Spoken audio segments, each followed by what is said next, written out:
connected to the schools. And then my last area of focus is we, this past November, passed a levy for a new high school and expansions at our elementary and middle schools.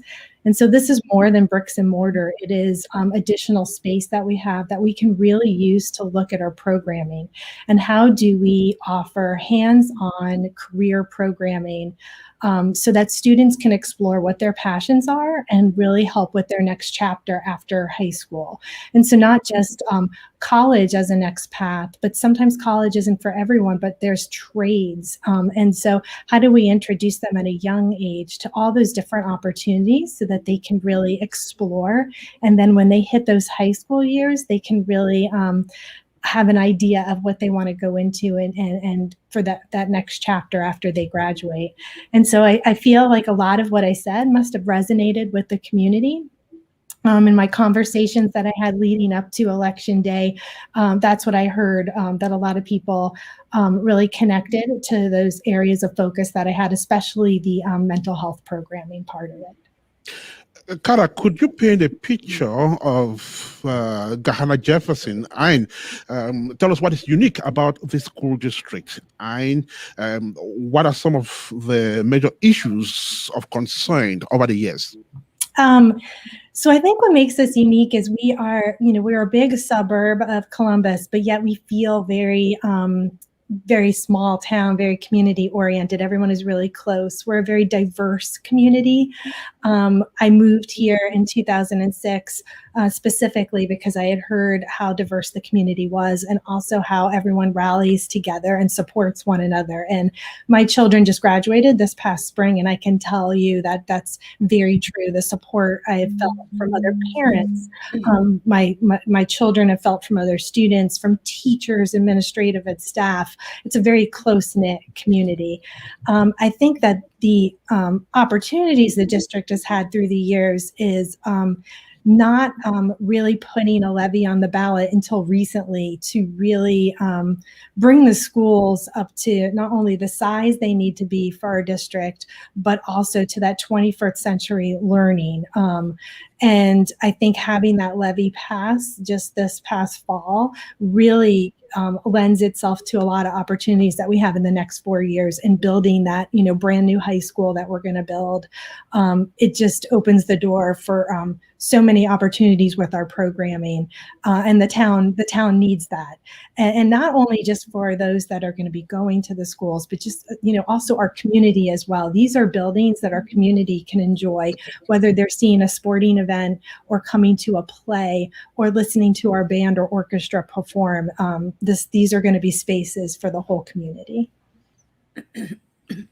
Now, you've been elected to your district school board at a time when the entire sector really is grappling with a new order, and in particular in learning to cope with the fallout of the COVID-19 pandemic. The ongoing health emergency has had a negative impact. And thinking back to your last answer on things like mental health of students within the school system, how will you overcome these new obstacles facing the educational system? And are you confident that your policies will in fact make a difference? Well, I do. So, I work for Ohio Health, which is a hospital system here in Columbus. My last 2 years, my projects that I've been leading are specifically centered on helping our frontline overcome fatigue and burnout due to the COVID pandemic. And so that's where I've had a lot of great understanding and seeing the benefits to great behavioral health programming and supporting the professionals that do them. So this is where I think as a world, we are all going to be entering into, hopefully, this recovery from what we went through during this pandemic.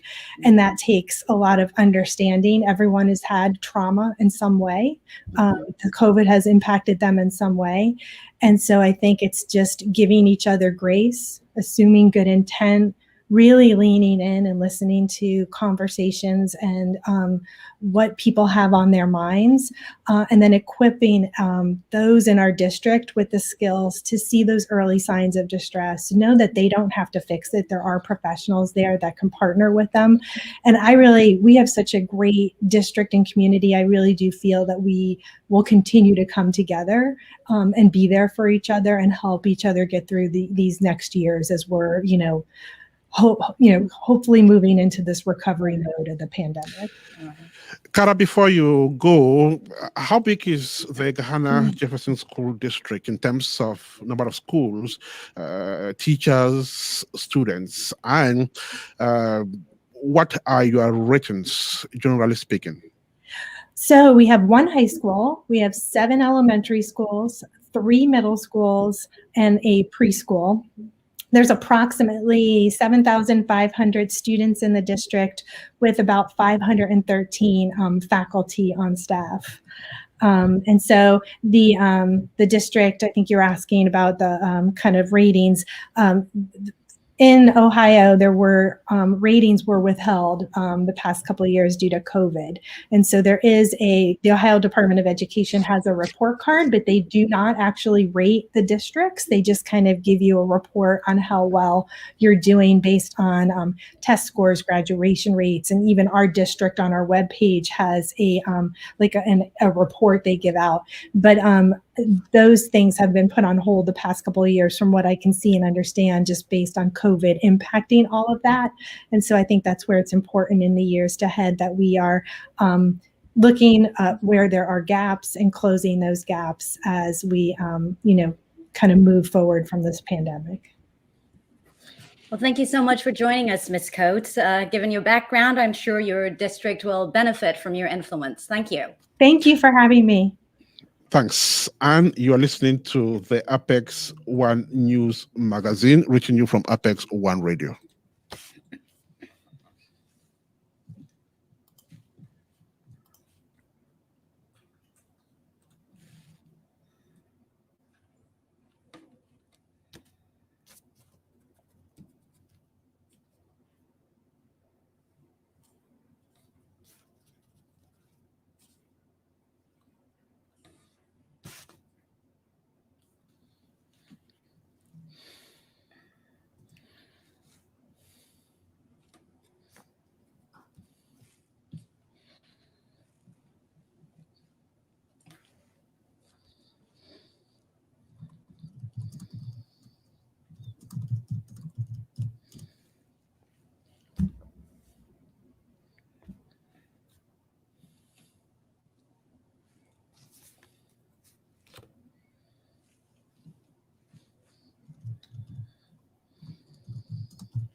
In 3 years, Americans will go back to the polls to elect a new president. In the United States, the president is, of course, elected for 4 years, a term that is renewable only once. Now, in the past, most presidents have served 2 terms, with a few exceptions, including Jimmy Carter and most recently, Donald Trump. On the heels of the 2020 elections, Americans, especially supporters and admirers of the former president, have already started preparing for the next presidential race in the hopes of successfully reinstating Trump to the White House. According to observers, 2024 is tomorrow, and preparations ahead of the next presidential race is now. It starts with picking a candidate. Their political movements ain't why not Americans think could ferry the aspirations of the country to prosperity. Is who will bear the flag of the party in 2024, already a topic of discussion within the 2 major political movements, that is the Democrats and the Republicans. Now joining us is political analyst Roderick Ncaa for this discussion. Roderick, welcome.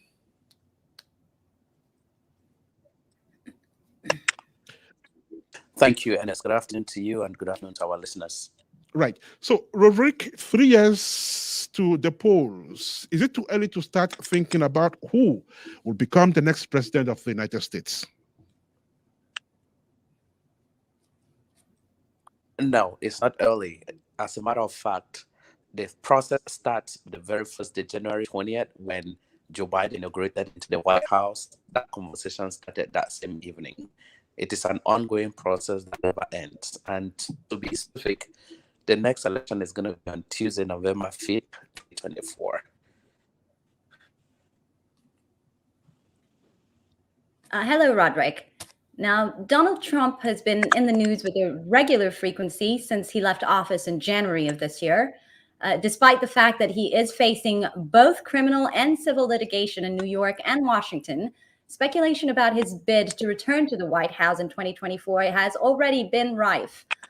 Do you think the Republican Party would support another Trump presidency? Yes, the Republican Party would do whatever it takes to get the presidency, even if it means bringing Donald Trump, their own favorite, just to have become president.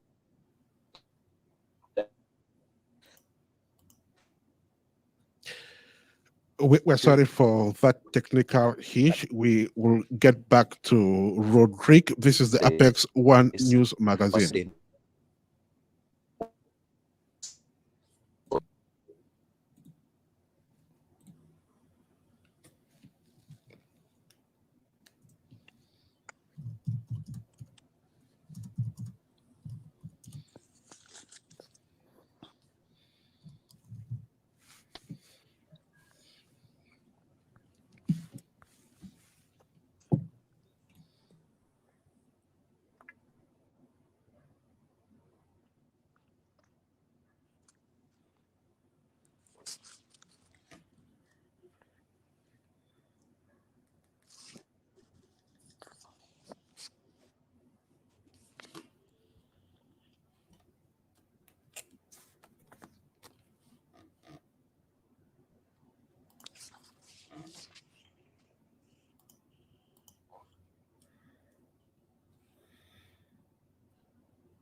Welcome back. You're listening to the Apex One News Magazine. We're back with Roderick.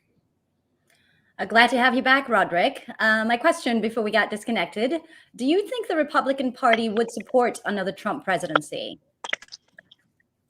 Yes, as I was saying, I've been looking up polling right this very month, and it turns out that Republicans are much so in favor of the former president Donald Trump. As a matter of fact, he is polling at 44% in among likely voters that will vote in 2024, and the president is polling at 40. And we can learn from history, and not so long ago in 2020, where he was impeached twice, and the Republican Party still supported him. So we cannot rule him out this time, Ernest. Right. So, Rodrigue, Trump had issues that could possibly disqualify him from running. These issues, some of them are actually still pending. Just to focus on one of them, was the January 6th storming of the US Capitol, in which he was implicated, a possible stumbling block to his potential candidacy in 2024. Yes, it is. And remember, in the past, even from when Donald Trump ran for president back in 2016, where the Democratic Party dug up all this dirt on background, and he still managed to win the election. This happened right in front of our eyes in 2020, in 2021, I should say. And the Republican-controlled Senate was unable to convict him. That tells you that if he is not convicted, like in a criminal court and put in jail or made not eligible to run for president, there is no moral value for him. There's no moral standpoint where he's going to think that, oh, I am associated with this riot, therefore I'm not going to look good as a US president. That is outside the window when you listen to folks that are surrounding the former president. And in his mind and his followers, they still call this a political witch hunt, where the state is against him. They don't want him to rerun for president. And it's back to you guys in the studio. Now, with everything being equal, Joe Biden would in fact be running for re-election. His age was a factor raised quite often during his campaign.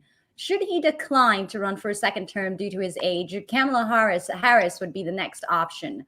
She is a woman of color. Do these attributes make her candidacy doubtful in case Biden declines? So I'm not the guy that is going to say yes or no from a personal standpoint. It's left to the electorate. There's a primary process. But looking at the Democratic ticket, there are a couple of candidates that Joe Biden has wished his interest, has expressed his interest in rerunning. Kamala Harris is also interested, like you rightly mentioned. And we have the Secretary of Transportation, Pete Buttigieg, who is also a favorite amongst Democrats to run for president. Now, before I continue, Kamala Harris and Pete Buttigieg, they are listed in case Biden make up his mind last minute that he's not running. Because remember, by the virtue of the fact that he's a current US president, makes him automatically gain the nomination for the party. So that decision to run or not to run is not going to be mine when it comes to Joe Biden, but it's going to be in the hands of the electorate. Now, if you look in the Republican side, Donald Trump is pretty much so a favorite, and there's a whole host of other political candidates. We're talking about folks like the Senator from Texas, Ted Cruz, Matt Gaetz, Republican representative from Florida, Larry Hogan, the current governor of the state of Maryland, Adam Kinzinger, a U.S. representative from Illinois, Mike Pence, the former vice president, is also a favorite among likely Republican voters, and Francis Suarez, the mayor of Miami, is also a favorite among Republican likely voters. Back to you guys in the studio. Rodrigue Numia is a political analyst on Apex One Radio. Rodrigue, thank you so much for your contribution. And we look forward to having you in the next edition of the Apex One News magazine. Thank you.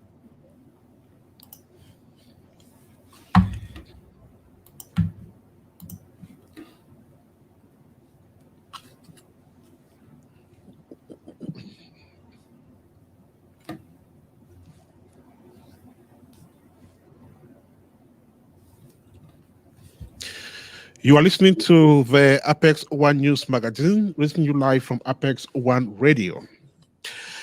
After a summer slowdown in employment, the U.S. Labor Department's October jobs report shows that job numbers have experienced an aggressive snapback, with 531,000 new jobs added to the economy last month.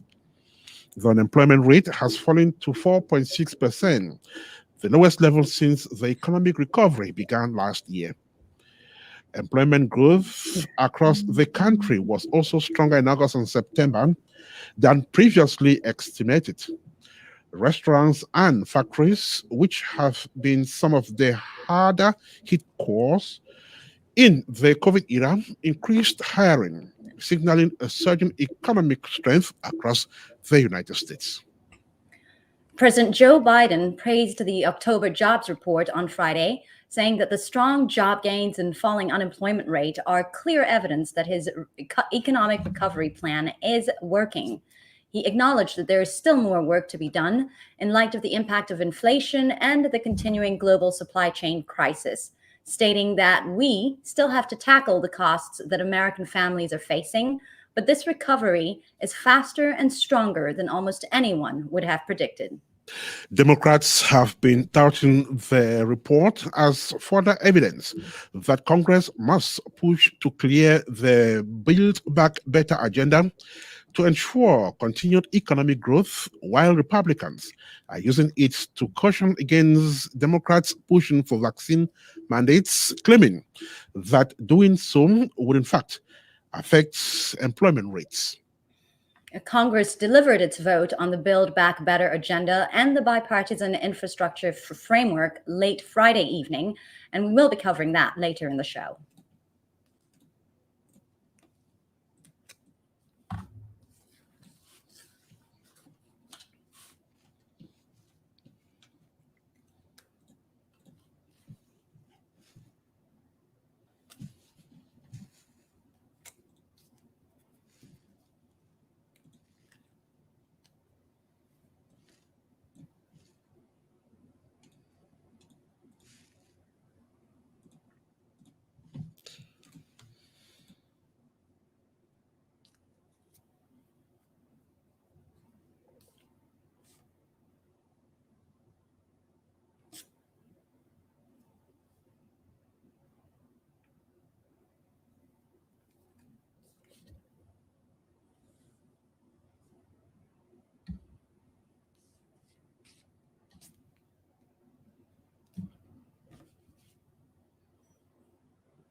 This is the Apex One News magazine.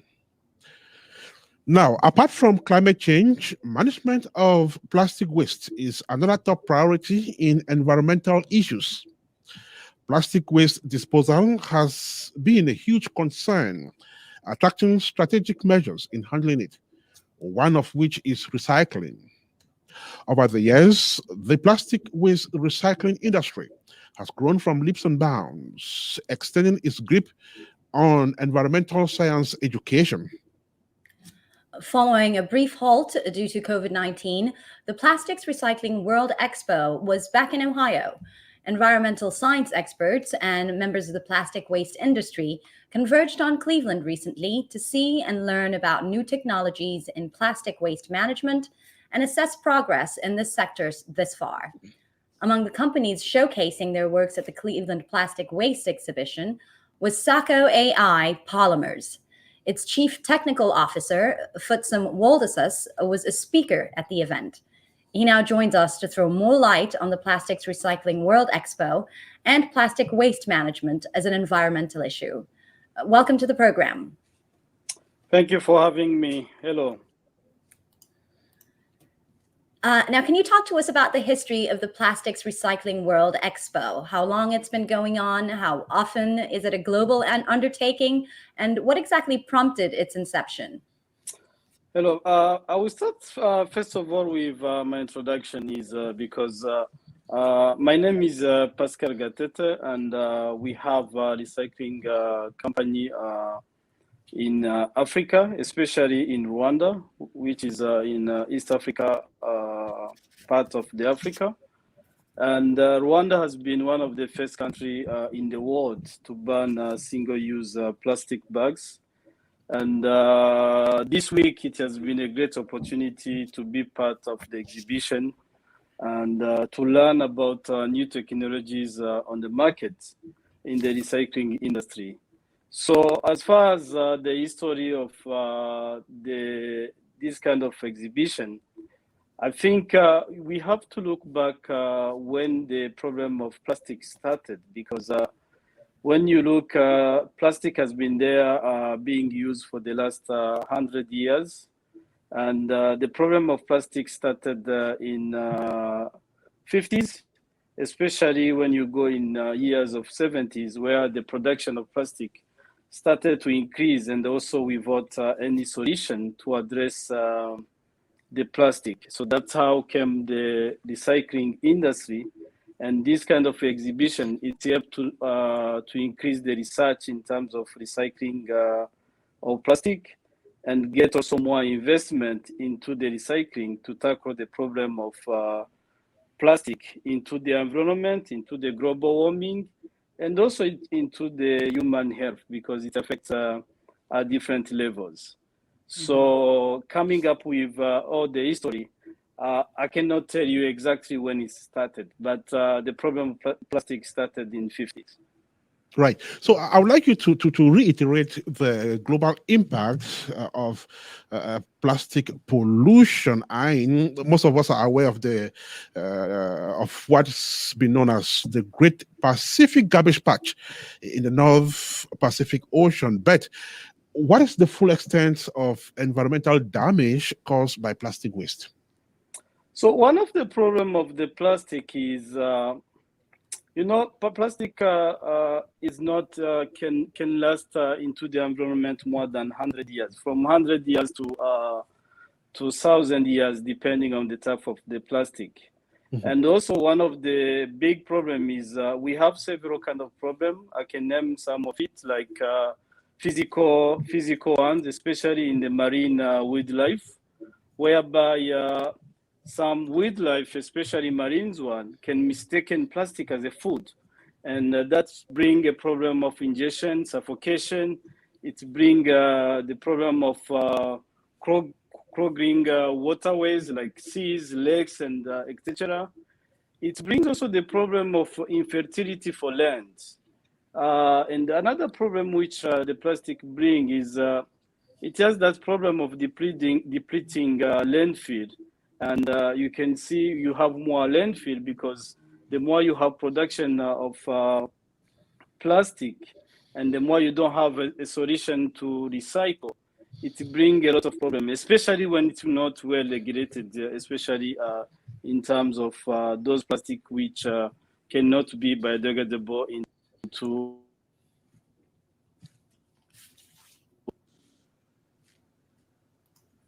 Mr. Gatete, now you mentioned that Rwanda is the first in the world to burn single-use plastic bags.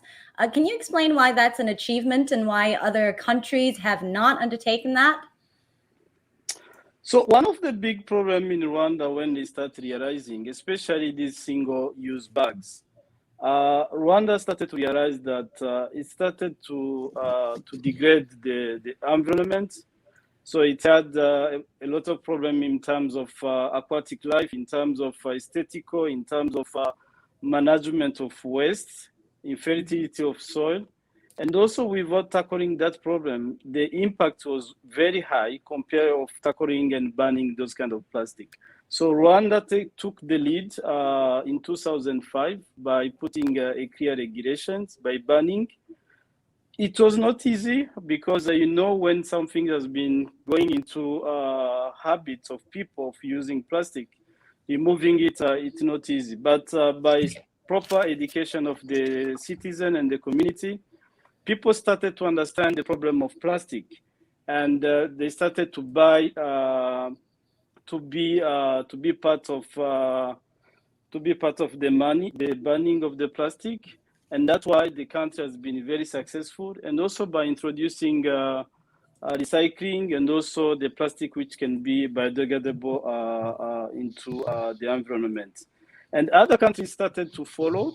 Even here in USA, you have some regulations, some laws which has been adopted, like in California, like in Hawaii, because Hawaii has a ban law, and also California has it.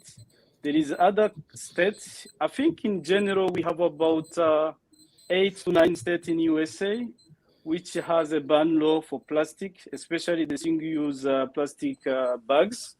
We have Vermont, we have Delaware, we have Connecticut, we have Maine, we have Oregon, we have New York, which adopted the law in 2019. So I think things are moving now, and people start to realize that plastic is becoming a problem as long as you don't have a solution in terms of recycling it. Right. So, Mr. Gatate, what are some of the solutions, resolutions, and incentives discussed at the Cleveland Expo? So some of the incentive is when you have a problem, it creates also an opportunity for investors. So there is a lot of investors now going to the green economy, so that we create what we call circular economy. And with the circular economies, you have to come up with the right technologies to address the problem. And during the 2 days in Cleveland, we have been able to observe different technologies to address the problem of recycling. And those technologies are helpful for us who are in the domain of recycling, in terms of addressing some of the existing problem in our community, because because when I was even in the exhibitions, I've been able to make some contacts with some manufacturers of the equipment into the recycling, so that we can start ordering. In fact, in Rwanda, we started turning the plastic problem by making roads from plastic, whereby we do construction materials. And this industry is going to boom, is going to grow at exponential level. And we hope that what was a problem in the previous years is going to be a great opportunity. And also the community are going to enjoy the product from the plastic, as to be responding to the protection of the environment. So currently we are building a factory to make bricks, to make construction materials. And we did a road of about more than 1,000 square meters. And also we want to invest in real estate, whereby we'll be using only recycled plastic into the construction of those housing. And even schools, even other domains in terms of the benefit of using the plastic. So things are moving in the right direction. Things are moving in terms of recycling. And in the near future, things are going to change the way people perceive about plastic. Well, Mr. Gatete, thank you for taking the time to join us and helping us shed more light on the impact of plastic waste production. Thank you. And you're listening to It's been a great the pleasure. Thank you. Thank you so much. And you're listening to the Apex One News Magazine, reaching you live from Apex One Radio.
Sudanese people took to the streets on Monday, October 25th, in protest against a military coup led by General Abdel Fattah al-Burhan in what has been called a naked and brutal power grab.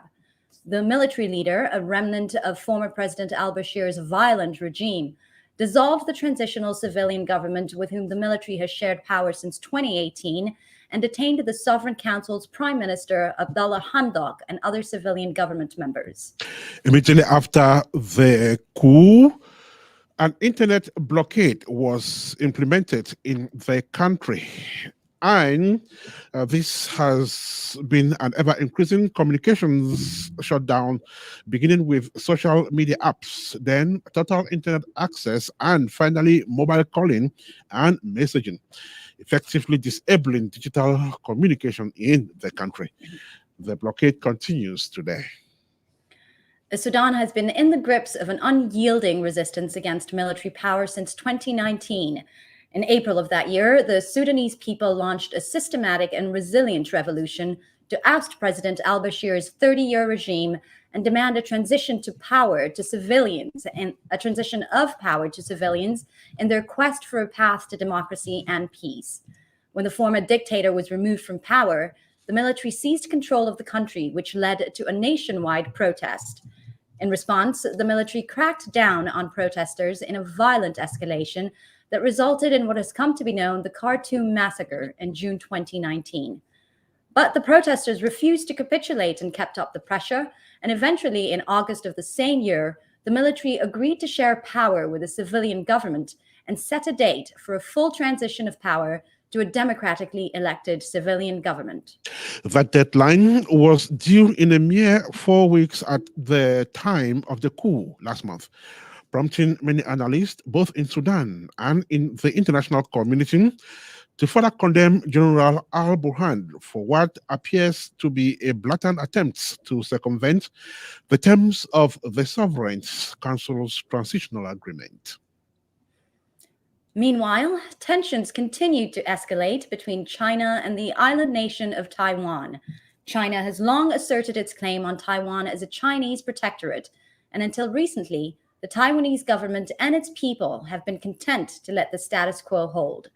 In recent years, however, the Taiwanese public has engaged in a mounting discourse about formalizing their independence and talk of secession from China has been vocal. Last week, after several months of increasingly combative relations between the two nations, President Xi Jinping issued a statement proclaiming his intention to severely prosecute Taiwanese secessionists by condemning them to the death penalty. Over the past few decades, Taiwan has emerged as a vibrant and thriving economy in the Indo-Pacific region, particularly in technology, which economists suggest may be the reason behind China's renewed interest in pursuing what they call a reunification of China by annexing Taiwan.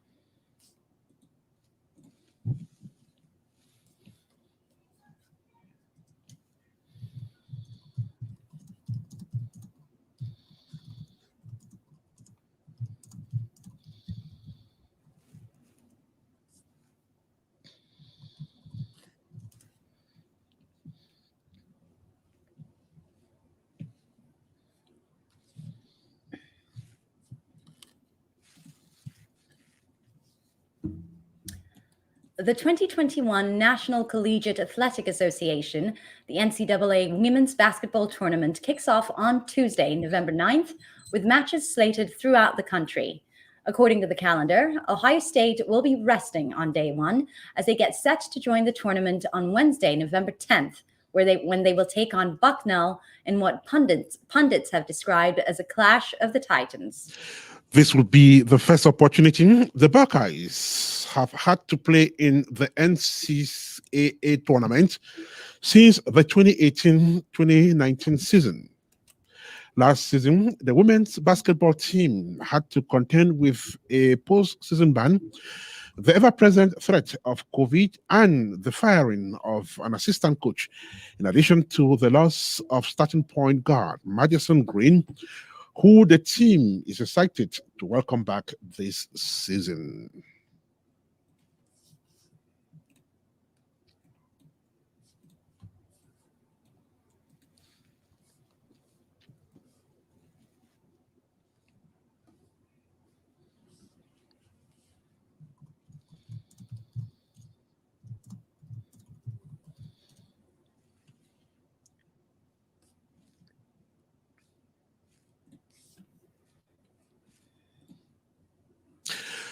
To run off this edition of the Apex One News magazine, we heard that the United States has continued to pay more attention to infrastructural development as much money is being allocated to construct roads and water sources across the country.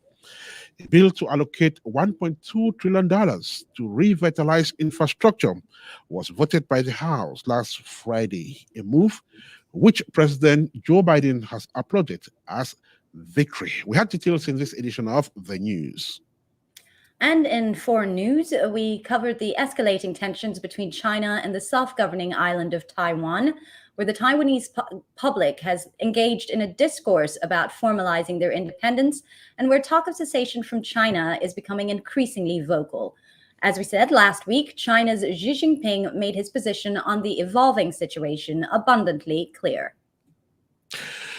Then in environmental news, we heard that plastic waste has continued to attract concerns as environmentalists agree to write on with strategies for its management. Leaders in the industry converged on Cleveland last week to take decisions and look forward. One of them, Pascal Gatete, was on the show today to talk about plastic waste management. And with that, we've reached the end of this edition of the Apex One News magazine. Thank you for tuning in. Join us again in a fortnight on November 21st at 4 p.m. Eastern for the next edition. Until then, it's goodbye from Apex One Radio. Have a great day, Ernest. Do have a fantastic one, Noella. Good evening.